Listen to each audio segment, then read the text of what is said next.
ನೋಡಿ ಯಾಕೆ ಈಗ COD ಕೊಡುವಂಥದ್ದು ಅವಶ್ಯಕತೆ ಇರಲಿಲ್ಲ. ವಿಧಾನ ಪರಿಷತ್ತರ ಸಭಾಪತಿಗಳು ಹೇಳಿದ್ದಾರೆ ನನ್ನ ಬಳಿ ಯಾವುದೇ ದಾಖಲೆ ಇಲ್ಲ ಅಂತಾರೆ. ಒಂದು ಎರಡನೇದು, ಈಗ ನಾವು ಕೇಳಕತ್ತಿದ್ದು ನ್ಯಾಯಾಂಗ ತನಿಖೆ. ಒಬ್ಬ ಸಿಟ್ಟಿಂಗ್ ಜಡ್ಜ್ನಿಂದ ನ್ಯಾಯಾಂಗ ತನಿಖೆ ಆಗ್ಬೇಕಂತ ನಾವು ಕೇಳ್ತಾ ಇದ್ದೀವಿ. ನಮಗೆ COD ಮೇಲೆ ವಿಶ್ವಾಸ ಹೋಗಿಬಿಟ್ಟது. ಮೊನ್ನೆ ಇಬ್ಬರು IPS ಅಧಿಕಾರಿಗಳು ಬೆಳಗಾವಿಯಲ್ಲಿ ನಡ್ಕೊಂಡಂಥ ರೀತಿ ನೋಡಿಬಿಟ್ರೆ, ಒಬ್ಬ ADGP ರ್ಯಾಂಕ್ನ ಒಂದು ಲಾಠಿ ಚಾರ್ಜ್ ಮಾಡೋದೇ ತಪ್ಪು. ವಿದೌಟ್ ಡ್ರೆಸ್, ವಿದೌಟ್ ಹೆಲ್ಮೆಟ್ ಒಬ್ಬ ಅಧಿಕಾರಿ ಬಂದು ADGP ರ್ಯಾಂಕ್ದ ಒಬ್ಬ IPS ಅಧಿಕಾರಿ ಮಾಡೋದು ದೊಡ್ಡ ಅಕ್ಷಮ್ಯ ಅಪರಾಧ.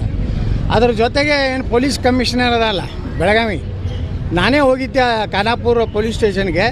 ಹಿಂಗೆ ಫೋನ್ ಹಿಡ್ದಂಥ ಪುಣ್ಯಾತ್ಮ 3 ತಾಸುಗಟ್ಟಲೆ ಫೋನ್ ಮಾಡ್ದೆ, ಮಾತಾಡ್ತಿದ್ದು. ಯಾರು ಜೋಡ ಅದ್ರ ಕಾಲ್ ರೆಕಾರ್ಡ್ಸ್ ಏನದ ಅದನ್ನು ಬಹಿರಂಗ ಪಡಿಸ್ಬೇಕು. ಯಾರು ಜೋಡ ಮಾತಾಡ್ತಿದ್ದ? DK ಶಿವಕುಮಾರ್ ಜೋಡ ಮಾತಾಡ್ತಿದ್ದು.